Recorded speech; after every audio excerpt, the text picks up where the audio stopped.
Šiandien, kai žydų bendruomenės Lietuvoje, Izraelyje ir visame pasaulyje švenčia pasaulio gimimą, visos mūsų vyriausybės vardu sveikinu Jūs naujųjų metų Roš hašana proga.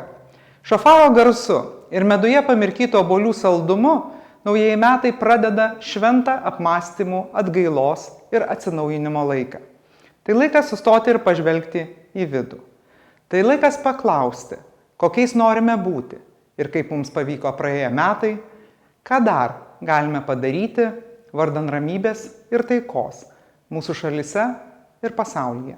Linkiu Jums visiems laimingų ir taikių metų. Tegul Roš hašana atneša laimę, sveikatą, klestėjimą Jūsų šeimoms ir ramybę Jūsų namams. Šana tova umetuka, gerų ir saldžių metų.